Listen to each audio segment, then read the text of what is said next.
Good evening and welcome to the Library of Congress and the historic Coolidge Auditorium. Please welcome the Library of Congress's Chief Communications Officer, Mr. Roswell Encina.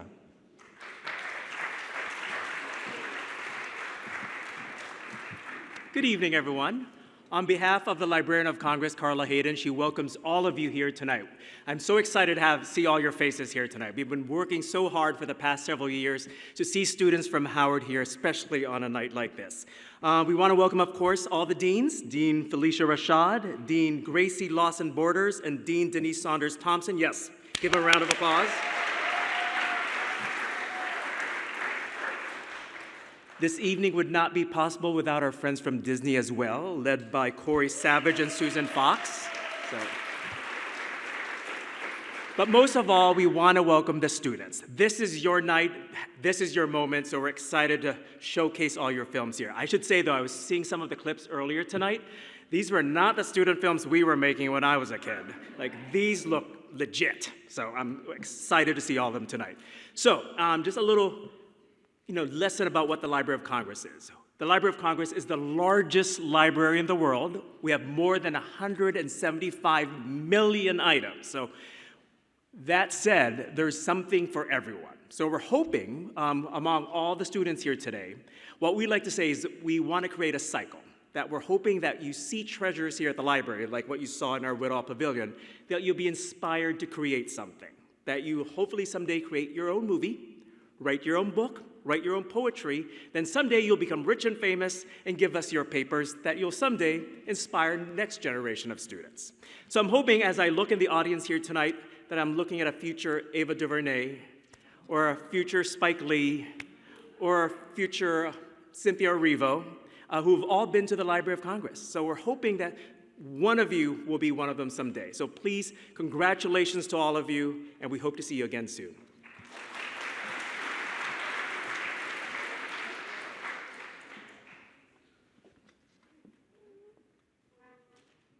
Please welcome Felicia Rashad, Dean of the Chadwick A. Bozeman College of Fine Arts, and Gracie Lawson Borders, Dean of the Kathy Hughes School of Communications at Howard University.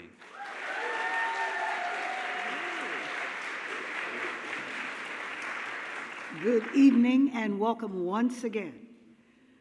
This is the time, yes? This is the place. This is the moment that you've been waiting for, and we've been waiting for too.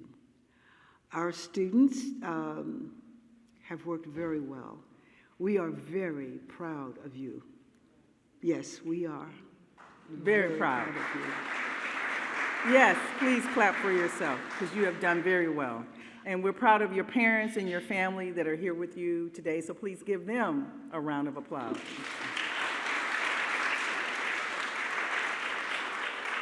We want to thank the Library of Congress for welcoming this event, for hosting it. We want to thank Disney for its sponsorship, for providing this opportunity.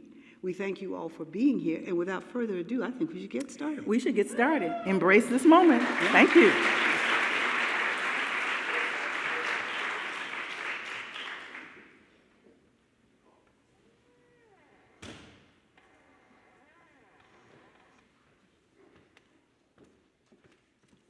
Please welcome Corey Savage, Manager, Outreach and Engagement, The Walt Disney Company.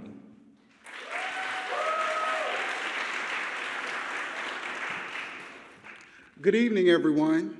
It's truly an honor to be here today at the Library of Congress to celebrate the incredible work of our Disney Storytellers Fund scholars from Howard University.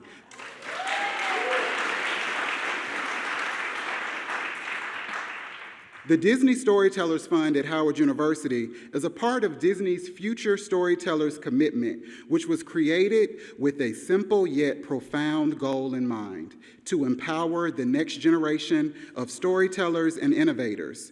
Through this program, we aim to provide resources, mentorship, and opportunities to aspiring creators, helping them bring their visions to life. Today, as we gather here, we are filled with excitement and pride as we witness the culmination of hard work, dedication, and creativity from these talented students.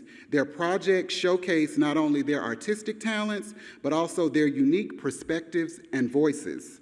This marks the end of the first year of the Disney Storytellers Fund, and it's incredible to see how far we've come. From the initial idea to the reality we see before us today, each step has been a testament to the commitment and passion of everyone involved.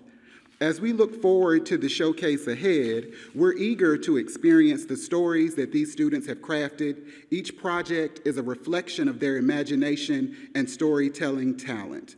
I want to extend our heartfelt gratitude to Howard University for their partnership in this endeavor. I would be remiss if I didn't thank Dean Rashad, Dean Lawson Borders, Assistant Dean Saunders Thompson, Carol McFarland, David Bennett, and the faculty from the Chadwick A. Boseman College of Fine Arts and Kathy Hughes School of Communications. Let's give them a round of applause, too.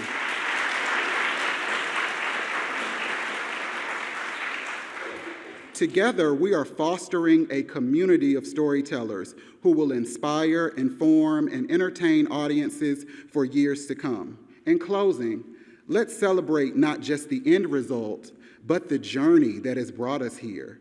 To the students of Cohort 1, congratulations on your accomplishments and milestones. Your stories matter, and we can't wait to see where your creativity takes you next. Thank you so much.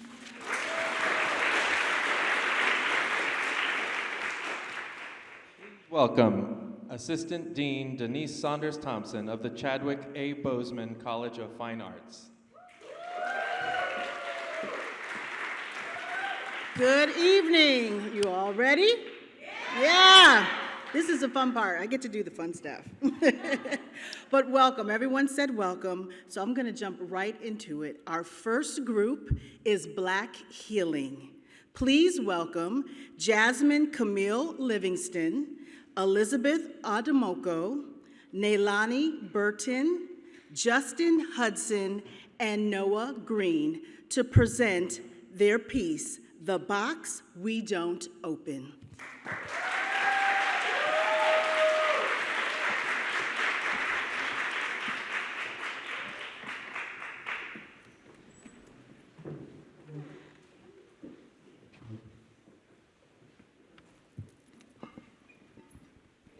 Hi, everyone.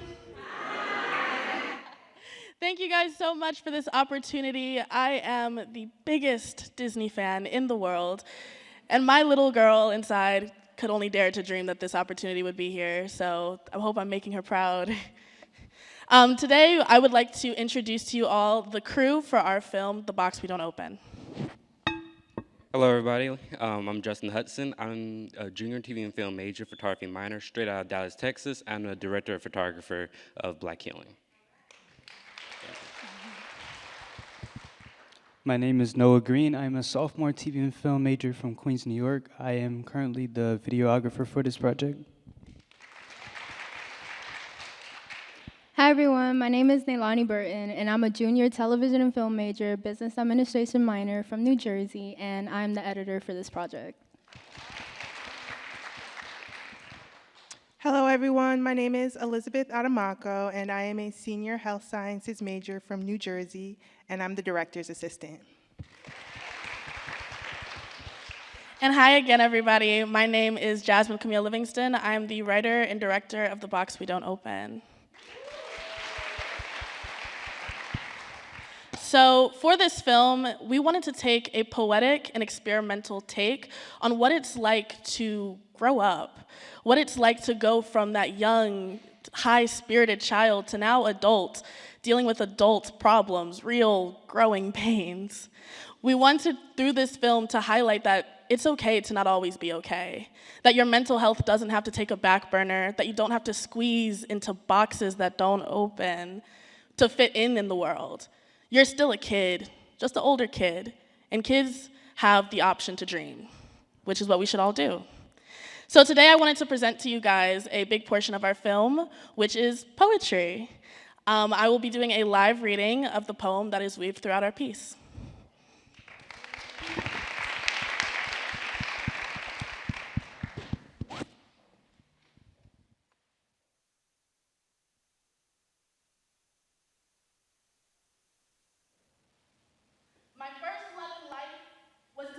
actress.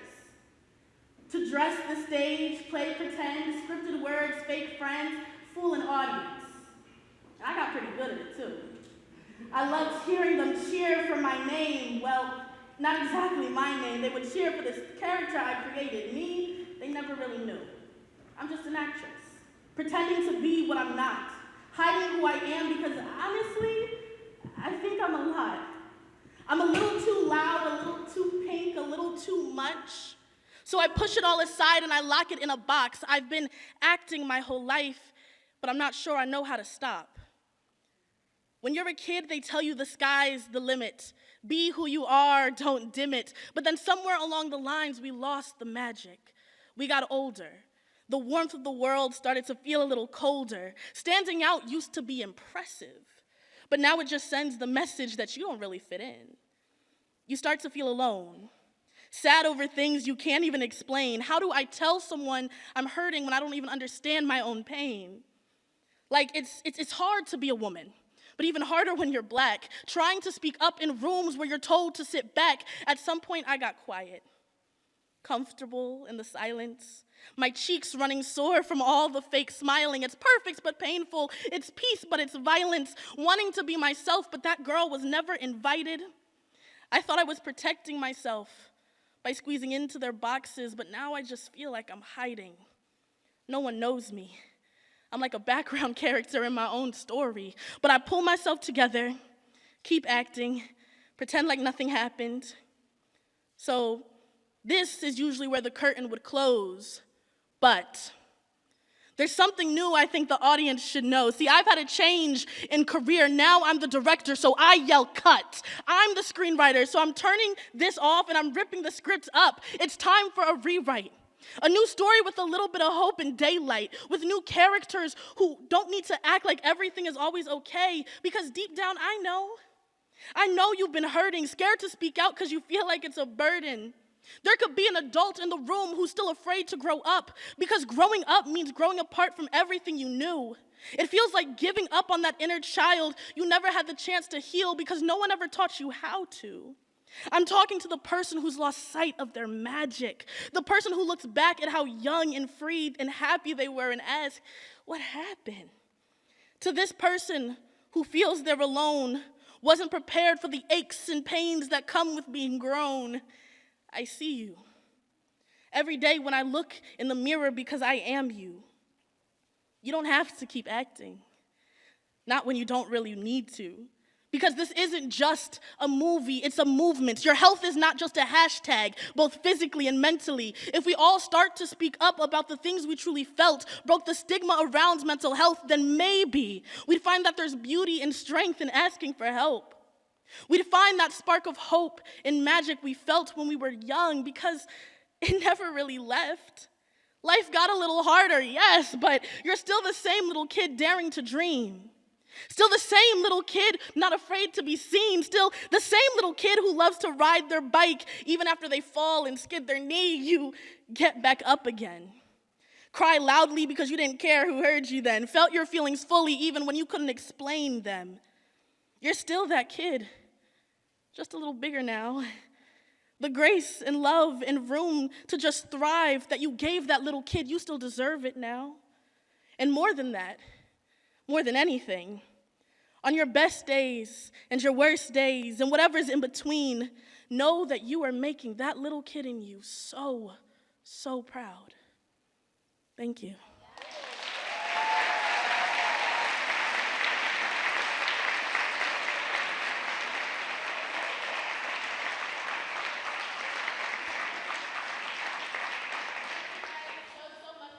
Opportunity. We hope that you guys will follow us on Instagram at the box that we don't open, so that you guys can continue to see our growth and see the film. Thank you. Thank you.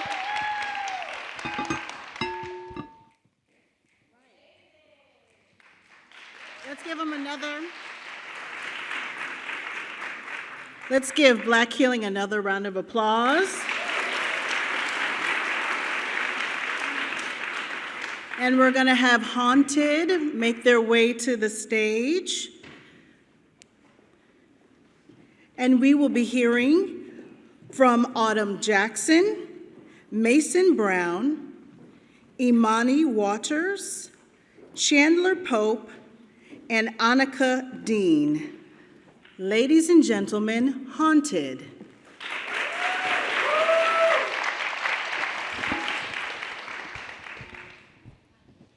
Hi everyone, my name is Autumn Jackson. I'm a junior television and film major, English minor from Baltimore, Maryland, and I'm the writer and director of Haunted. Hello everybody, my name is Imani Waters. I am a junior TV and film major, African Studies minor from Flint, Michigan, and I serve as the co-producer for Haunted. Hey everyone, my name is Annika Dean. I'm a junior TV and film major and graphic design minor from Tallahassee, Florida, and I'm the director of photography and a co-producer for Haunted. Hi everyone, my name is Chandler Pope. I'm a junior TV and film production major and theater arts minor from Bowie, Maryland, and I'm the assistant director for this project. I'd also like to give a shout out to Mason Brown, one of our other co-producers. He couldn't make it tonight, but we're still showing love to him.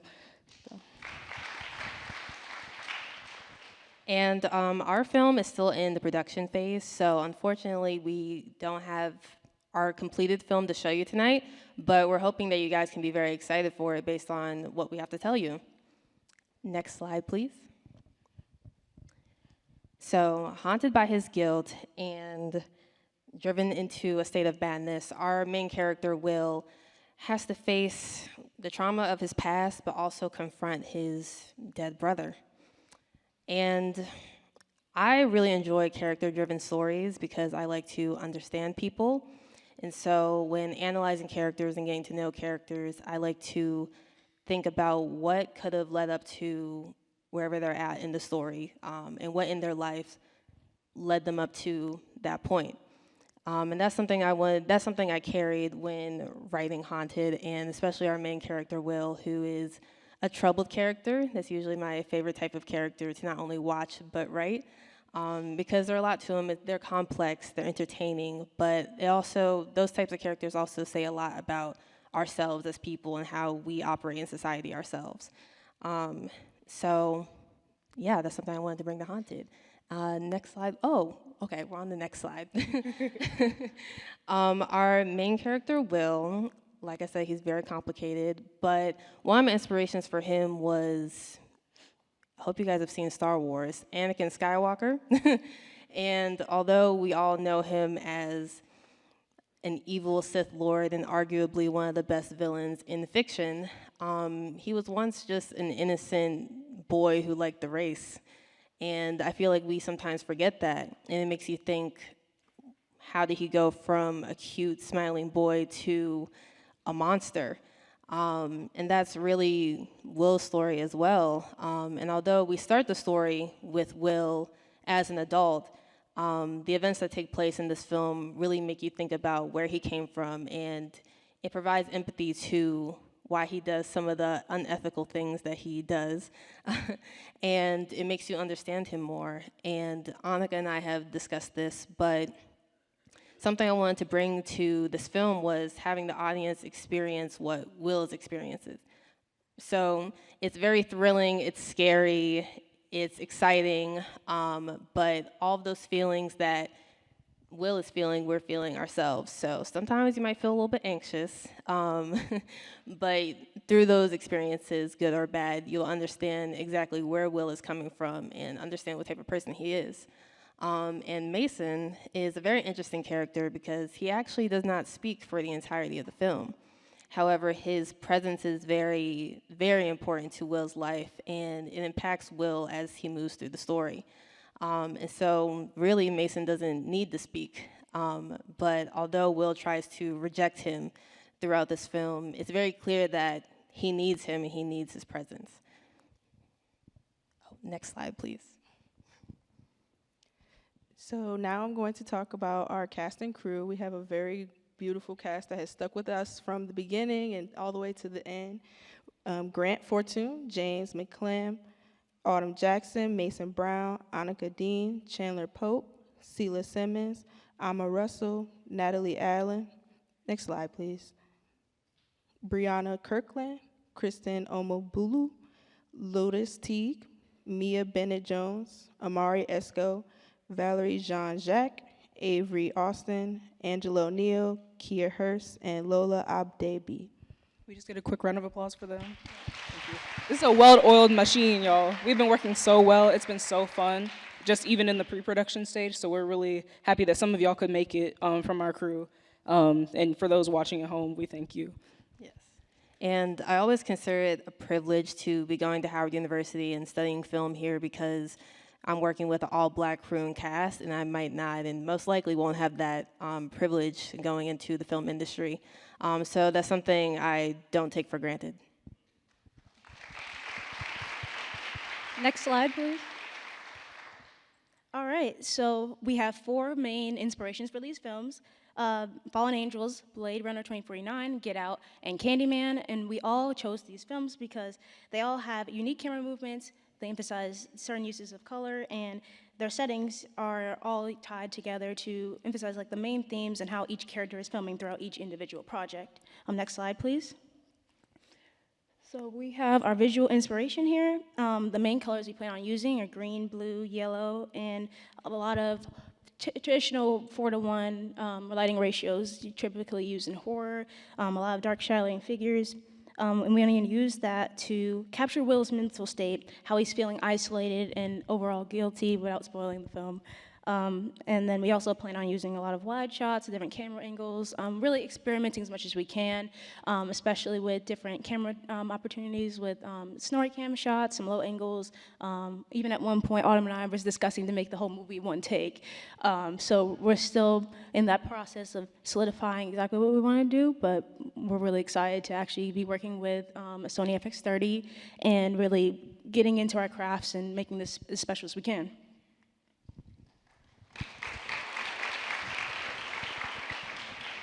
Next slide, please. So we have 3 locations that we will be shooting for the film. We want to stick strictly to DC properties. The first location will be a parking garage or a parking lot. We really want to set an eerie, kind of quiet, empty town vibe just so you can really grasp what's going on with the characters. And next slide, please. Our next location is Will's apartment. We want it to be very modern, but also very cold-like and just give a clean vibe, but still where it's like cold so you can understand like this is how he controls his life with the way you see his apartment. Next slide, please. And then for the neighborhood scenes, we want it to be very dark, have minimal lighting. Again, it is a horror film, so we want to really and dive into that eerie aspect. Next slide. Next slide, please. Okay. So we've told you guys a little bit about our film, about the visuals, about the sort of technical aspects, but I also want to echo some of the things that have been said here already about why we want to do it. You know, to echo what you just said, Annika, it's about fun, it's about building our craft, it's about just making something that we're proud of and making something that provokes thought and provokes questions. You know, without giving too much away, like we've been saying, I think that there's a really intense theme here that is worth, you know, consider. It begs the question, like, if you were in that situation, what would you do? Or, you know, it sort of begs you to take a side of one of the main protagonists. I'm being vague because I want you guys to still go see it. But, yeah, and so and aside from it being fun, we also just are really inspired by the likes of Jordan Peele or some of the directors of the comps that we had talked about previously.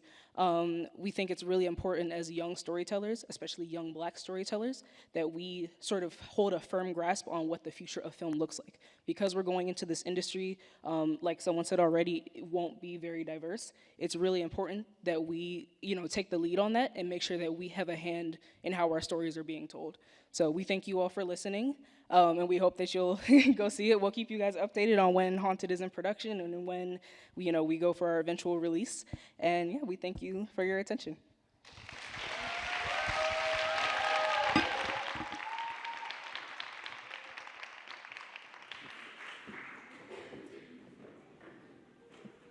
All right, Haunted.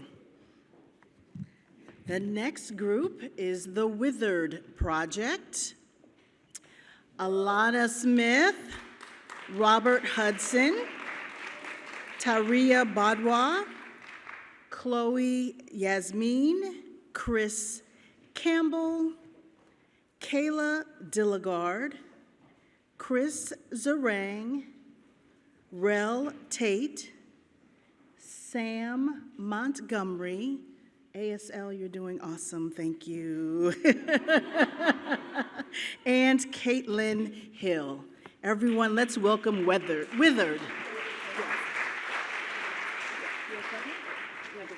Sure. Thank you.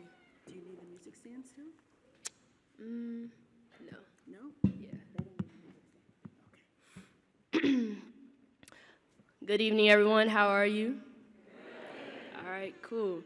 So my name is Alana I. Smith. I'm a senior television film major, business administration minor at the illustrious HU. So I'm the writer and director of the project Withered.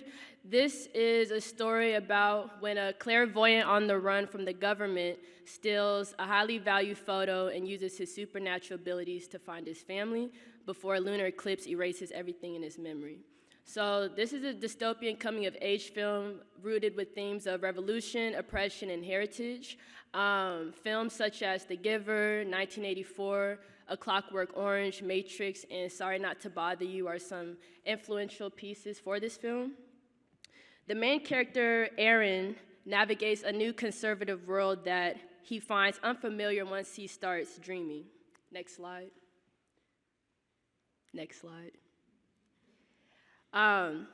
Once he starts dreaming, which is prohibited, people shouldn't be dreaming in this world, which is called Lion Hill. So he thrives in science and math, which ranks him as one of the top students in society. Before going to school, he overhears a conversation about books, which are banned. This invigorates him to find out about this mystery at a banned library, but when Aaron breaks in, he surprisingly discovers a family photo. And this family photo creates a moment that energizes his supernatural ability of clairvoyance, which is why he's having these dreams and he's able to see things. And once he sees his photo, he gets his memories back and remembers his family. There are two worlds. There's Lion Hill, which is an enigmatic and modernized society where the circle, the government, controls and conditions how people think and act. Then there's Lakewood Heights, which is a place where the outliers reside and commit outlaw behavior by keeping their traditions until they're moved elsewhere. However, an upcoming Blue Moon is the breaking between these two worlds. Next slide. So before I go any further, I do want to just share that this is my crew, and we are still building our crew, but these are the ones that I came in with for the Disney Storyteller Fund Showcase, and they'll be introducing themselves shortly. Next slide. Next slide. Next slide. Thank you. So the motif for this project is, if you're going to imagine yourself in the future, you have to know where you come from. This statement really stood out to me when I was doing some reading because to me it represents that it's important for us as people to embrace our roots and our culture in order for us to progress forward with a promising future of abundant resources. Next slide. So the theme, as I was still developing this idea, I wanted to highlight how in the Black community, we suffer from lack of ancestral documentation where we don't know where we come from, we don't know where family is from.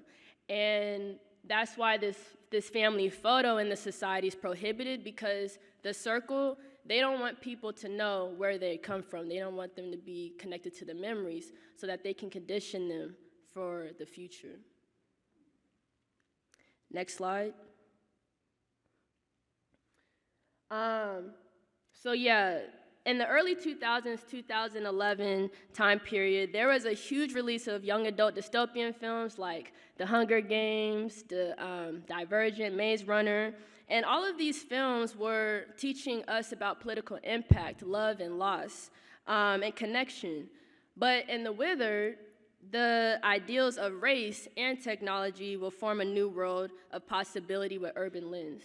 And the visual style that I want to somewhat implicate is Blade Runner, where there's like some sense of grain and nostalgic feel to the film. And just using hues of gray, greens, and blues, and brown to create a dramatic scenery. And we definitely will be having original music because we have a lot of talented students in SOC. So I think it would be cool to have some music of mix of classical, punk, and hip hop. And I'm gonna introduce my crew. Thank you.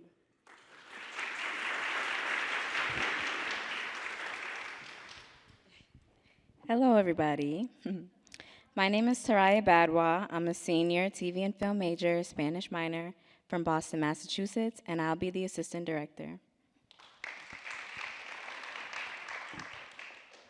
Good evening, my name is Robert Hudson. I am a senior TV and film major from New Orleans, Louisiana, and I am the line producer and also editor of the film Withered. Hi, everybody. My name is Christopher Campbell. I'm a TV and film major, environmental sciences minor from Sickville, New Jersey, and I will be the director of photography. Hello, everybody. My name is Chloe Yasmin. I'm a senior acting major from Flint, Michigan, and I am Withered's supervising producer and casting director. So I'm just going to go around and ask them a few questions. The first question is, how will each of you contribute your skills and experiences to the film? For me, I'm definitely a problem solver. I love to solve any type of problem, put any number in front of me, I'm gonna figure it out. Put any sort of problem in front of me, I'm gonna figure it out. Whatever it is, whatever struggle you're going through, I'm gonna get it done. And I think that's why, being line producer fits me the best because, you handle a lot. And building and creating a image in somebody's head to an image on screen is not the easiest thing. So you need somebody who can take a mess and make that mess neat to where, you have the director and everybody else who is on the creative side be able to get their thing done. And the same thing with editor as well. You get just a bundle of this mess, right? This beautiful mess of film that is all over the place, that is unorganized, but it's your duty as an editor to bring it all together to make it make sense and to make it look pretty. So I definitely think that is something that I can do, and yeah, that's what I'm contributing to the film.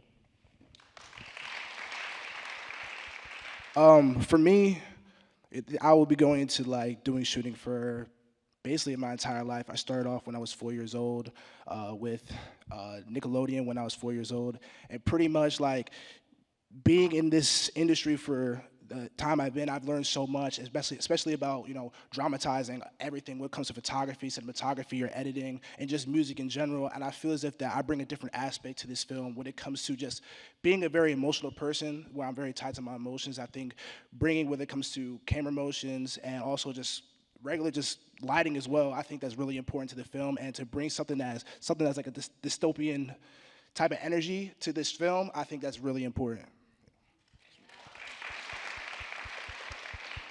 So for me personally, my roots are in the theater. They will always be in the theater. That's where I started, especially with acting, yes. So I think that I can bring a unique perspective to this film process. Being the casting director and also the supervising producer, I'm able to see things from not only the business side of things, but from the actor's perspective too. So I'm here to make sure that set runs smoothly for everybody.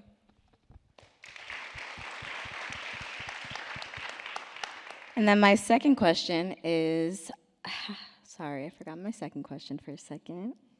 I'm sorry, give me a second, I'm blinking. So, why do you think it's important to tell stories that are personal to us? I think it's important for us to tell stories that are important to the Black community because nobody knows us like we know us, right? People will copy us all the time. No matter what industry we are, people will copy us, but we know ourselves the best. We can get into the depth of what makes us laugh, what makes us cry, what makes us shout, what makes us scream, what makes us get on the edge of our seat or stand up and yell at the screen for no reason, right? So it's very important for us to tell our stories because you can't get that emotion out of us any other way. Financially, it just benefits the studios. If it culturally benefits us if we are telling our own stories. So that's why I would like to tell our own stories. Yeah. I feel as if putting our ideas into film and photography and stuff like that. It's a way to kind of solidify our culture and our feelings in history. This is something that they can never take away from us. It's something that we put into film. It's something that no one can take away from us at any point, any single time. When we put our stuff into museums, into movie theaters, this is something that's always going to be in front of people's eyes. And when we create a story that's really in touch with people of all colors, that it's going to resonate with them, and they can always tie back at any time that this is a film that can really push our culture and our narrative forward. I agree with everything that they said. I think that if we don't tell our stories, who will? And if you have a story to tell and you don't tell it, then it's a disservice to yourself and to your community. So it's important for us all to use our voices to say, basically like our experiences of life for this first time and share that with the world. So yeah. Yeah, Chloe, I would just like to add to that. Like Alana, first off, let's give you a clap because you're doing a service to our community by, enlightening us on stories like this that, not a lot of people would have thought about doing, a dystopian film, but it's very much something that is needed, as well as the other stories that we had. So we appreciate the work that you're doing for us because your voice is important, especially as a Black woman. So do you think, girl? Thank you. Thank you guys so much.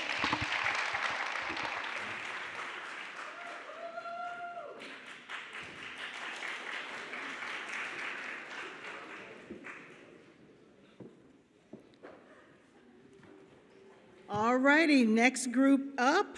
Home is a 4-letter word.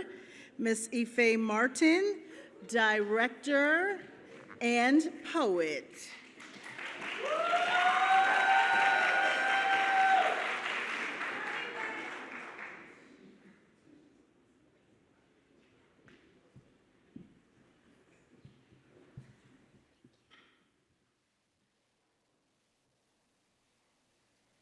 I was born on 24665 Adelaide Avenue, in a city just outside of Detroit, in a house my mother hated, in a home my mother loved, because it held me and my brother and my father.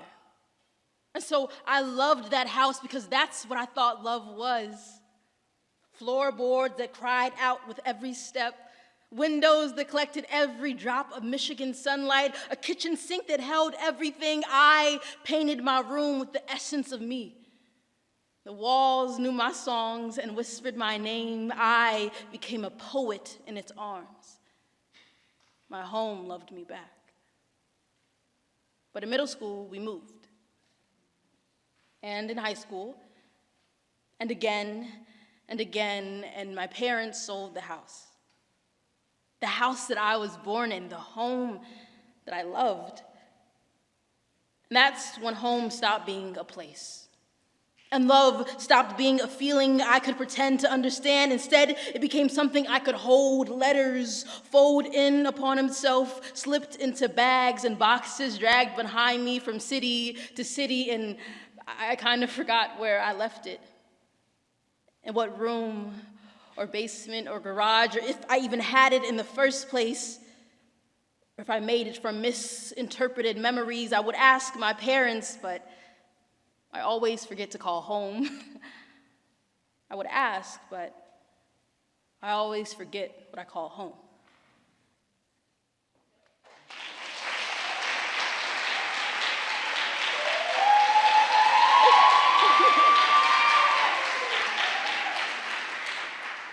Thank you and good evening, everybody. My name is Ife Martin. I am a sophomore spoken word artist representing Detroit. And my project is Home is a 4-letter word, a 2-part visual poetry album that reflects on the meaning of home and its connection to the Black community. Next slide. So let me talk a little bit about how I got here. Last year, I was a freshman moving to Washington, D.C. in my first college dorm room, College Hall South, which had a perfect view of the Capitol building. A constant reminder that I'm in Washington, D.C., the nation's capital, and the history that comes with that fact. But when I stepped outside of my dorm, I wasn't in DC, I was in the Mecca, Howard University, a place built for Black scholars. And honestly, I felt confused because when I went outside, I would look around and see people that looked just like me, hailing from across the country and quite honestly, the world. And I felt welcome, I felt warm. And it made me wonder, what does home mean to me? Because is it the country that I live in, or is it the people I feel comfortable with? Is it where I'm from or where I want to be? And then I realized that home is much bigger than I could ever understand. Yes, home is mental and physical, it's spiritual and lyrical. Home is a four-letter word, but home is so much more than that, which is why I created this project. Next slide. So for this project, I'm working with 3 other amazing Howard University spoken word artists, Anissa Lawrence, Khalil Kelly, and Joy Asamoah. Yeah. Next slide. Together, we're creating 5 to 6 solo and group poems that reflect on what home means to us as young Black people, and we'll be using cinematography to enhance our verbal storytelling. Next slide. Each poem, ooh, that's a little fun, that's not how it was. Each poem will be looking at the concept of home through the lens of other small 4-letter words that hold so much more feeling and meaning. Words like love, pray, pain, hurt, hope, next slide, and so many more. Ooh, love is still just messed up. Wow, she is special. Has to make a statement. And I just want to add, before getting on this stage, I was very nervous about coming up here and presenting to you all. But what calmed me is my passion about home, the thought of home and what it means in all its forms calmed me, rooted me, and that's what this project intends to do, to discover what home means, what it means to us, who we are in relation to home in all its many forms. And I said that this was a 2-part project. The second part is honestly my favorite part. Next slide. With this project, I will be doing student outreach. So we hope to invite local high school and middle school students to an album viewing party followed by a poetry writing workshop based on the album around the theme of home. Next slide. This is so important to me because I am the person that I am today because I found my voice through poetry. 5 or 6 years ago, somebody welcomed me onto a stage and told me my voice mattered. They said, what I have to say, my opinions, my art mattered. And I want to be able to facilitate a space for other young people to experience that for themselves and start to understand what home means to them so that when it's time for them to leave, they aren't scared to spread their wings and speak their minds and take on the world because they'll always know where home is. Next slide. Thank you. This is home is a 4-letter word.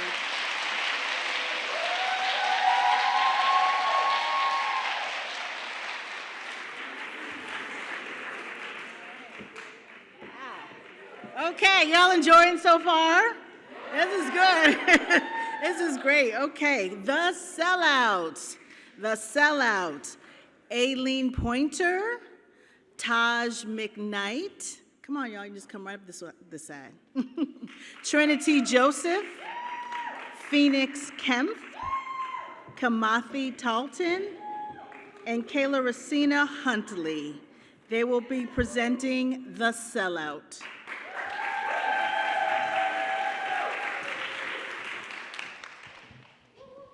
Hello and good evening, everyone. My name is Aileen Pointer. I'm a junior TV and film major, Spanish minor from the Bronx, New York, and I'm serving as the director of The Sellout. Hi, I am Phoenix Kempf, junior interdisciplinary humanities major, electronic studio minor from Greenfield, Massachusetts, and I'm the art director for this project. Hello, everyone. My name is Kayla Racina Huntley. I am a junior TV and film major, playwriting minor from Brooklyn, New York, and I serve as the production manager for The Sellout. Good afternoon. My name is Kimathi Talton. I'm an international affairs major from Brooklyn, New York, and I'm the cinematographer for this project. Hey, how's it going, everybody? I'm Taju Knight. I am a junior TV and film major from Atlanta, Georgia, and I am the writer and producer for The Sellout. So The Sellout is a story about protecting creative voices and what can happen if your voice is taken away. And I decided to join this project because as a Black creative myself, I know that it's important to tell stories and keep artists' integrity. And our stories are often altered to fit a mold that we didn't really intend. So our story today celebrates the truth, and I'm really proud of what we're making here. Much like Eileen said, I was very excited to join this project to be able to share such an important message. And I think also being able to work with such amazing creative people has been such an experience, and I'm really excited to see where this goes. Yeah, I'm really just going to echo what Eileen and Phoenix said. I was super excited to join this project because of the message, as well as the innovative way that we chose to share this message. I think, I don't want to spoil it, but it's really cool. Yeah, so before I knew Eileen and Taj as writer and director, I knew them as friends. And as corny as that might sound, I feel like it's really important to work with people that know you and that you know you could work well with. So that's what made this experience so good and why I wanted to just jump on this project. And then also when I read Taj's script, I was like, this is great, you know? So that really made me excited to work on this project and be the cinematographer for it. Yeah, so as I said, I wrote the script. So I actually put this group together so long ago. And yeah, this is just a really great team to work with. I wrote a lot. I wrote like a big speech. But being right here, just really appreciative for this opportunity. This project is about, as Eileen said, artistic integrity. And it is about the relationship between the audience and the artist. 2 years ago, I went to a play in Chicago from my professor, Eve Ewing, about the 1919 race riots in Chicago at that time. And her talking to us about the pain and love that went into this idea, it was interesting to sit in the audience and witness those emotions on stage, juxtaposed with the audience that was witnessing it. And I feel that a lot of times with artists, with young Black artists, we have an idea of an audience that we want to create this thing for. It serves as a motivation for finishing it because you are idealizing this premiere or this gallery showing or even this showcase. And I wrote this Sellout when there is that disconnect between those two ideas. Yeah, I think we can probably just get into the clip for the show. We have a couple storyboards to show you guys, kind of compose into a trailer. And yeah, we're excited to show y'all so you can see the real film in a couple months.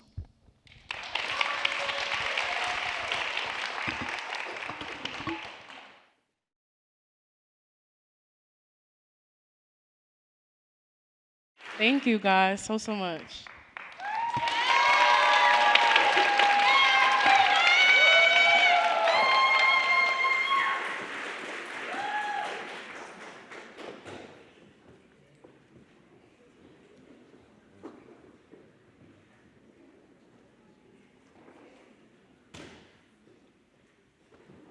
All righty, we have Who's Next? Take Six Productions presents Who's Next? Talia Norwood, Jada Nuttall, Kaylee Faison, Janelle Acosta, Paige Piper, and Alexis Sears. Let's welcome Take Six Productions.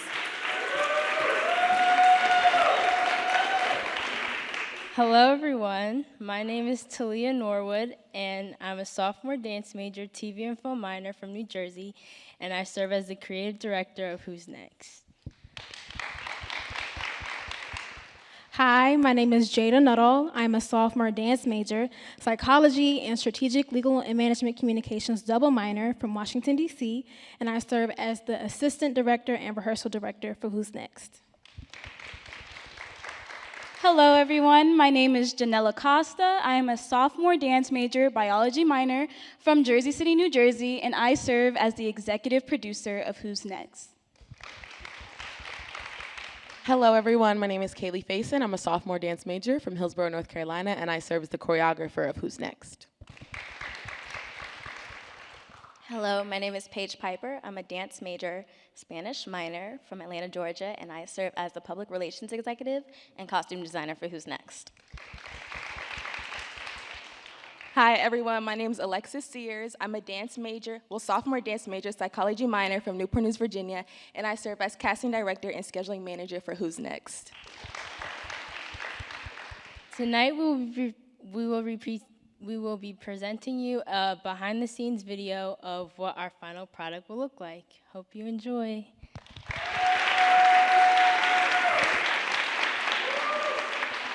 We want to thank the deans and the Disney Storytellers Fund and give a special shout out to Tyler Giles, our videographer, for this trailer.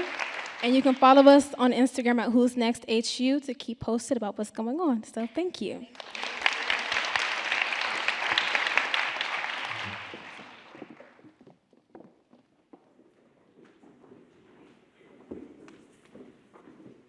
All right, thank you. Who's next? And now we have Tales from the Hill. Brandy Simmons, Taylor Isaacs, Terrellyn Jones, Tedderell Johnson, Jay Najia, and Alana Manuel. Tales from the Hill. Hello, hello. Everybody got their mic? Okay. Hi, everybody. Good evening, everyone. Thank you so much for taking the time out of your busy evenings. I know Bisons alone are hecka busy, but everyone else, thank you so much for taking the time out of your evening to be here. I see my family and friends here as well. Thank you guys so much. To celebrate, the bright future of the future of artistic creation. And I know there is so much talent in this room to even see it, and we're just so blessed to be here. This is such a special night. And I know on the behalf of my team, we would like to give a big thank you to our leaders, Dean Rashad, A.D. Saunders, there's his bright lights up in here. A.D. Saunders right here, yes, and Dean Lawson, and Miss McFarland as well, over there in the corner, for guiding us through and really seeing the vision of what your students really could be. And for the creation, and also for our Disney representatives as well, and for the creation of the Disney Storytellers Fund at Howard University, right? Because the mission is very important, and that importance cannot be overstated. So thank you so much on behalf of my team for that. So thank you guys. Okay, now, so to get into the fun project vibes, okay, cool. So we are the creators behind the project Tales from the Hill.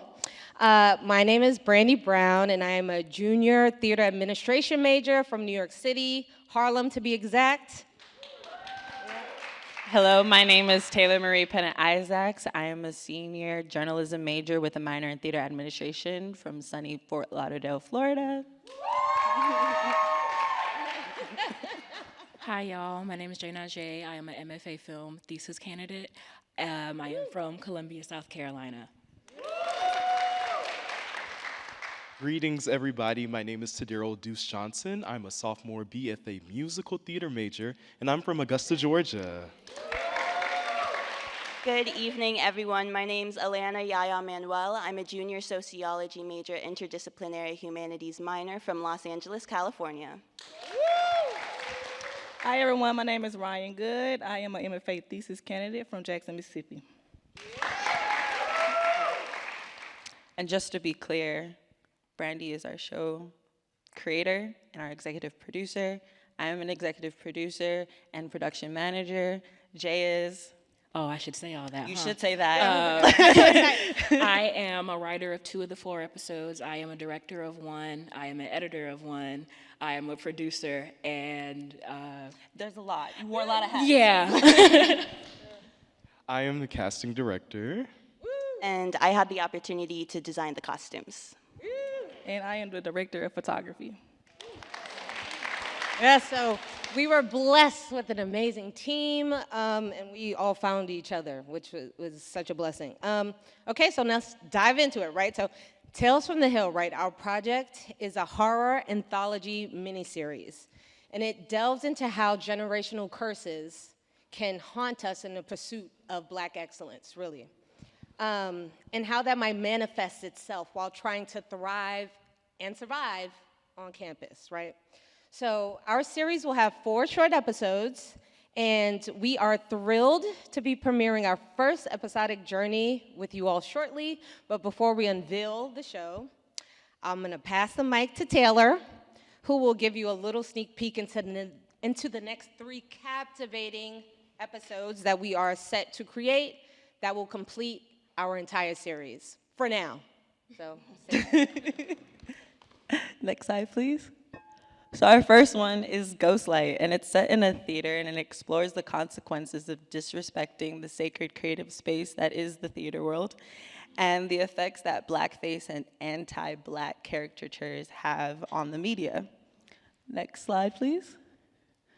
Our next one, which is The Program, explores hive mentality and how conformity can hinder our individual identity and rob us of the things that make us truly unique. Next slide.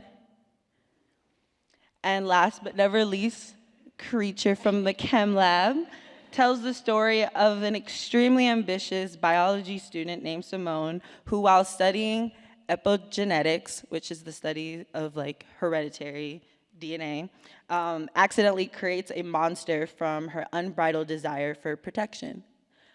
Next slide. All right, my turn. Next slide. So the episode we're about to share with y'all is called The Chase. The Chase is something I wrote after Brandy reached out to me to write 2 of the 4 episodes for this project. It's a bit different from the other episodes, though. While still following this idea of generational curses, I wanted to shift gears and look at the social aspects of college life.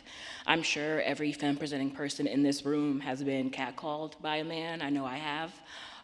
So I want to turn that consistently repeated experience on its head and ask the question of what happens when predator becomes prey. Next slide. And also hit play, I guess. And I didn't get to do this before, but I would really appreciate it if our crew members who are here in the audience would stand up. Thank you. Thank you. Thank you. Thank you. When we started this project, it was only 4 people, and you can't make anything with just 4 people, not like that. So thank you so much. And next slide. You can follow us on Instagram. please take out your phones and follow the QR code. It'll take you to our Instagram. So we have 3 more episodes, and then we're gonna have a big old premiere with all 4 episodes, and of course, all our family and friends are invited. So please follow us for updates and see what's to come. Thank you.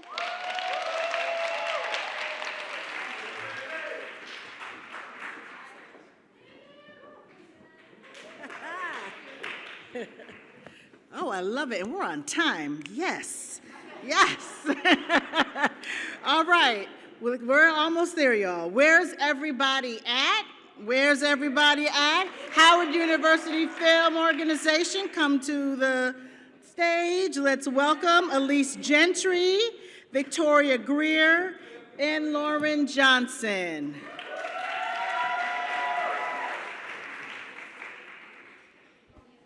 right. Hi, everybody. My name is Lauren Johnson, and I'm the president of the Howard University Film Organization.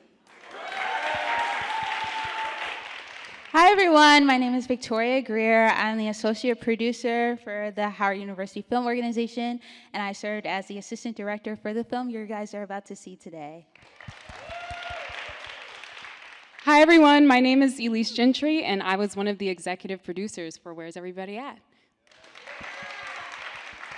So Where's Everybody At is essentially an Afro-surreal anthology series. That means that we had 3 shorts. Each short is completely different, so we had different cast, crew, and theme, but all within the Afro-surreal umbrella. So Afro-surreal would be genres, or comps would be like Atlanta, or Get Out, or Sorry to Bother You. So we really wanted to analyze the Black experience devoid of trauma. What does that look like through our own lens? So we were really, really excited to bring the story to life.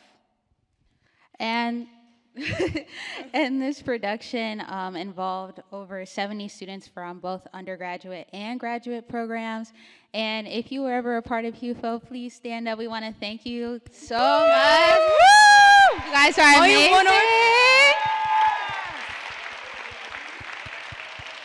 Also, thank you to our faculty advisor, Rashawn Jackson. I don't know if you're here, but yes, thank you so much for your help.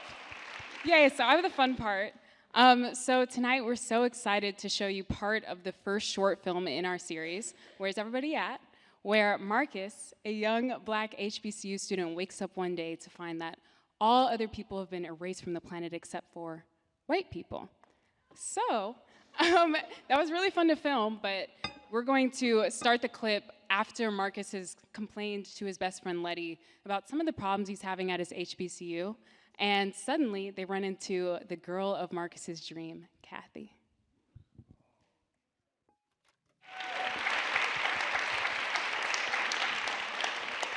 So yeah, that was just a sneak peek of the first short in the first volume of the series. We're really excited to continue moving this forward. We're working on the second volume right now. Yeah. And please stay in touch with our journey if you're interested in seeing more, because there's more to come. Thank you.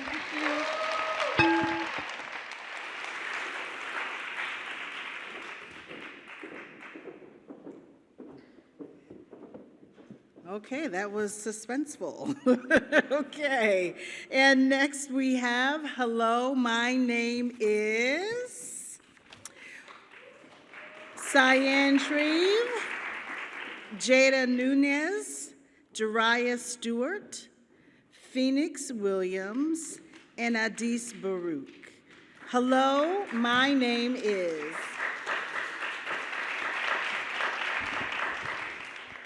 Hello, everybody. My name is Adis Baruch. We're going to introduce ourselves in just a moment. First, I wanted to start off by thanking everybody once again. Thank you, Dean Saunders Thompson. Thank you, Dean Felicia Rashad, Ms. McFarland, and especially our advisor, Chair Nicole Salter, who was very instrumental in helping us develop the project. We really appreciate her. Okay, next slide.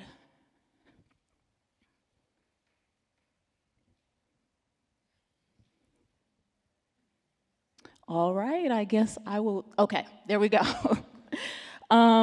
So moving along with the title being very central to what our short film is about, Hello, My Name Is, first we want to dive into a little bit of history about our names, and then we're going to talk about why that is so important.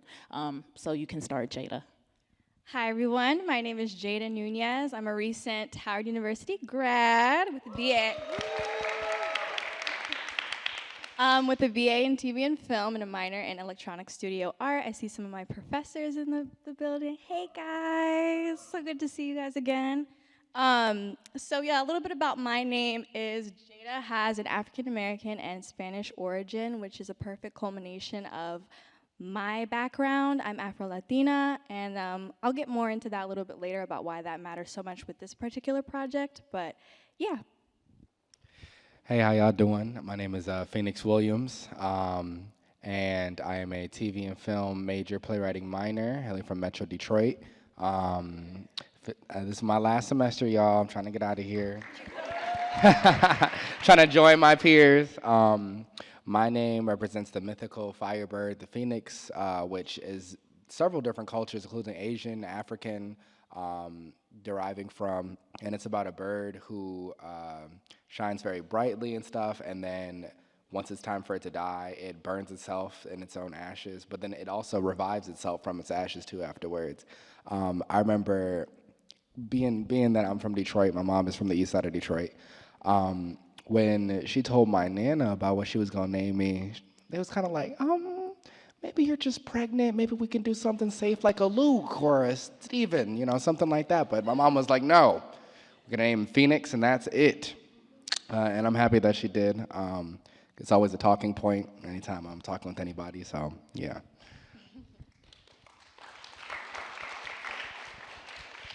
All right, and hello everybody again. My name is Adis Baruch. That is a blend of multi-ethnic, multicultural experience, similar to Jada, Ethiopian descent, as well as African American. So I am originally from Greenville, Mississippi, the Deep South, proudly. Thank you. So yes, that's where I'm from, combined with Ethiopia in terms of my cultural experiences as well. All right, next slide. And I also want to give a shout out to our director. You saw her name, Cyan Shreve. Special thanks to her and for also being a co-writer in this project. So now moving into what Hello, My Name is and what it's about and why we're telling you so much about our names right now. So this project was born originally from a joke with Cyan, Maya, and I, and we knew that we wanted to make a film that had a diasporic voice for Black culture and that would be able to bridge the African American experience with the Afro-Latina experience, with the African experience. We wanted to talk to a broader audience. And so we were figuring out what is a central theme that we run into, and we were just thinking about our names and how we run into people being hesitant about it, totally butchering it, saying it wrong. We came up with so many stories. So that's originally what it was birthed from, and we were just thinking about how it's one of our most unique identifiers, and it tells a whole story about who we are, where we come from, and what we really embody as a people.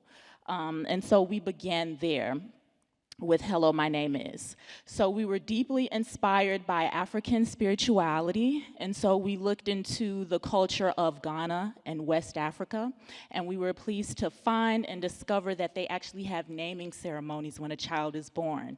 And that touched us so much that that beautiful inception of bringing a life into community and the names that we have that people often look over or just choose not to say or disconnect themselves from later in life are a big part of us that deserves to be celebrated. And through this film, we want to do just that with names of all origins across the Black diaspora. So, getting into the synopsis and whose story we're centralizing with this one, our main character's name is Angela Maroa Beho Smith. She is multi-ethnic. She is half Ghanaian, half African American. This is her senior year, and just like right now, today is her showcase. She's in high school. She's a visual artist, painter, and she is looking to make her mark in the world just like all of us when we were graduating from high school at the time. And today she is trying to impress her dream school, which is RIAD, Rochester Institute of Art and Design. And through her education and institutionalizing, she has grown the belief that she has to disconnect herself from who she is, and she tends to do that through her name and how she likes to address herself. So there's, in the film that we're developing, you'll be able to see the ways in which she does and doesn't like to be called, and even in her artist signature, how she likes to express herself. So moving forward, also within this film, we're excited to talk about the relationship with family and ancestors, like a lot of you all are exploring, and how that plays a significant role into our names. And so through a necklace that she is given from her late aunt by her dad, they have a close relationship. She's catapulted into A Magical World, which is the Sankofa Prism. Again, sticking with the African spirituality. Sankofa, some of you all know, is West African ideology that talks about past, present, and future, and bridging that so that you must look to the past to be able to trudge your path in the future. And it also resembles as being able to reach back as you climb and move forward. And so she gets a chance to look at 3 different pinnacle moments during her birth, and then ending in her naming ceremony where she begins to reconnect with her name and who she is, and she begins to embrace both her Ghanaian and both her African American side, and she's able to show that in her painting on her showcase day in hopes of impressing the recruiter. Okay, moving to the next slide. Next slide, please. And one more. Okay. Can we go back? Sorry.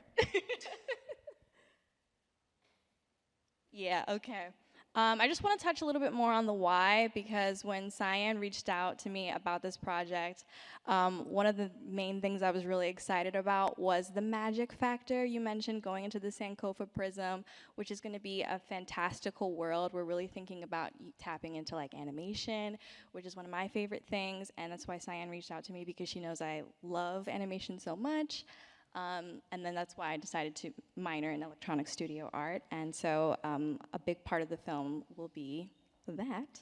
But also, another reason why I was so excited about it is because thematically, it's not really touched on namesake and how much you should appreciate your roots and where you come from and how big of a pivotal part that is in Black culture. And so it transcends different cultures as well. As like I mentioned, other people experience biculturalism as well, and I think that's what's so amazing about this film is so many people can resonate with the theme of biculturalism, and so I just wanted to touch on that about why we decided to do that for this film. Next slide.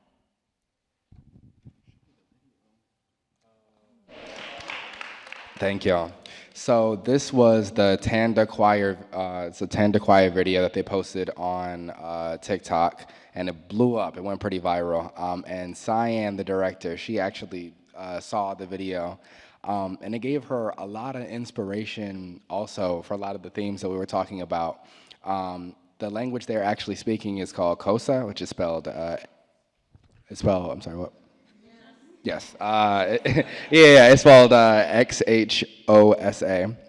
And it was interesting because when she heard it, she wasn't able to understand what they were saying, but music is so universal. She felt this feeling of home. And as it turns out, what they were saying was "Black man come home" in the language. So just for it to be like that trans language sort of thing, she was like, oh, for sure. So we actually ended up reaching out to them, and they agreed to work on the project with us. So it was so cool just, to be able to reach out to them and for them to want to work on the project pending us, being able to figure out the details about everything. But yeah, and not necessarily being the exact same song that they had there, but that was some of the music we were planning on using for the naming ceremony. Telling Angela to come on home, and that being a central theme, being able to, I guess, come back to your roots in a bit, in a different type of way. So the choir is actually made up of South African teenagers who come from pretty difficult and impoverished backgrounds, and the choir gives them the platform to be able to express themselves and heal from a lot of the traumas that they have to endure. Through this project, we wanted to be able to assist them and give them yet another platform to give them recognition for their work and just get their names out there. And yeah, that was pretty much it. Perfect. So these are the current locations so far that we were thinking about. We still are in the process of securing them when we can get a final date. The thing that's unique about our group is that a lot of us are older or already graduated, as both of my members up here are. I'm one of the only ones who are still registered. So a lot of us are kind of across the country right now. So whenever we do, get word on when we can all meet and we get the funding and stuff, and then we can carry out with everything. Next slide. So visual effects. So relating this to just Disney itself, right? The magic behind everything, all the stories that they've told. I mean, all of us in this room have seen Disney movies and have felt that magic. And we wanted to be really ambitious with the film and use a lot of graphics, like Jada was mentioning, animation, green screens. So we had a couple of setups on here. There's a couple of diagrams that we had for our green screen setups that we wanted to use, specifically with the prism, which was gonna be the most difficult thing for us to do. And a lot of us haven't worked on that yet, but we're excited to do it. We're excited that you guys gave us the platform to be able to do it. And yeah, next slide.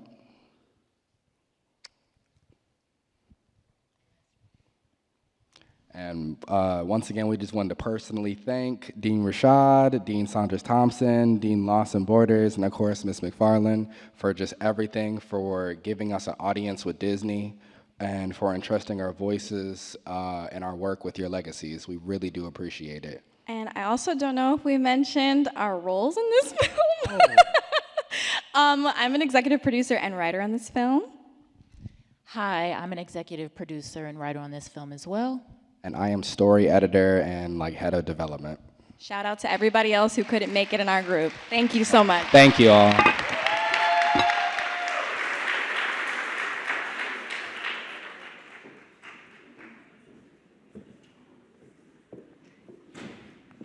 Thank you. Hello, my name is. And our final presentation this evening, The Baseline.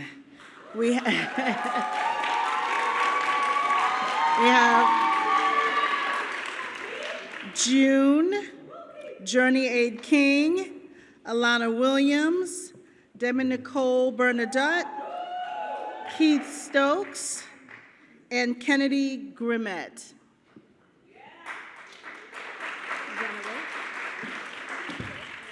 Okay.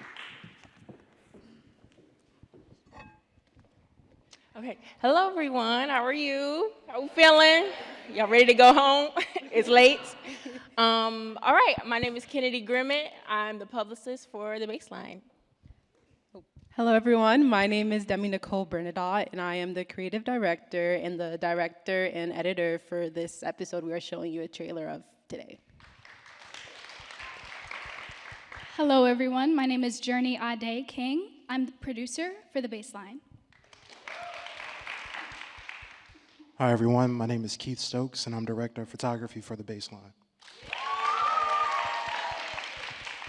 Hello, everybody. My name is June, and I'm an artist, and I happen to be featured in this episode of The Baseline. So we're so excited. We're eager to show you all this trailer and a special performance for the first episode of The Baseline, which is called Woman of Steel. I want to take this moment to thank you all here for trusting me and each other with this process, as well as our deans and our family. Thank you, Mama. I'll pass it on to Keith. So basically, the birth of The Baseline came about from our group's love of NPR Tiny Desk. And the way those concerts highlight artists and just showcase them in a way that just makes them the main focus and highlights their talent. So we wanted to bring that perspective of Tiny Desk into the HBCU space. So we wanted to highlight Black artists and kind of shed a light on the underground scene, pretty much, of what it is to be an artist at a HBCU who is still trying to make their way into being known and launch their career into the stratosphere, pretty much. And this is what we're trying to do with our first episode, Woman of Steel. And what we hope to gain from this docuseries is to not only inspire other artists, but to also inspire the next leaders of our generation.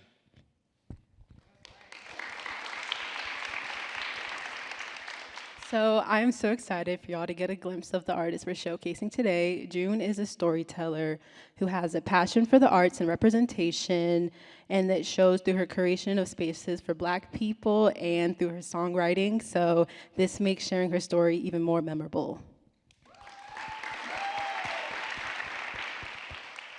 Yeah, so it's been a long time coming with this project, but we're here and we're super proud of what we've done. And we worked very hard. So I wanted to take a moment to give a round of applause to everyone on this stage because it's been a pleasure to work with you all. So without further ado, here's the trailer for the first episode of The Baseline. Thank you, everyone. Let's give all of our projects a round of applause. Can all of our Disney storytellers stand up? Can we have the lights on in the house, please? All right.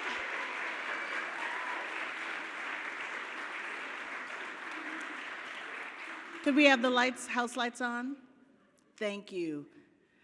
Really quickly, I'd like to bring our deans back up to the stage. They're saying, no, that's okay. So they're gonna just say, thank you all very much for coming. This has been an incredible, incredible evening.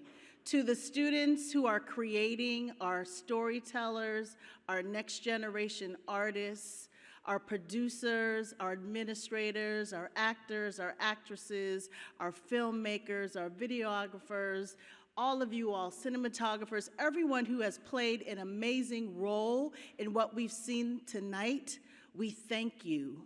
We thank you for sharing what's inside, what your vision is. It's bright. The future is bright, and we are so thankful for that which you shared. Thank you all so very, very much.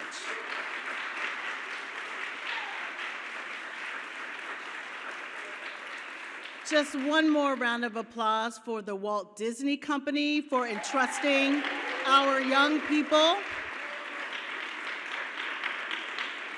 To our faculty advisors at Howard University, thank you so very much for giving to our students. To the Library of Congress, Nick and your team, you all have been fabulous to work with. We will be back. And thank you to all the Howard University faculty and staff, and of course our students who put their all into making tonight happen. We thank you so much. Travel safely home and have a wonderful evening. Good night.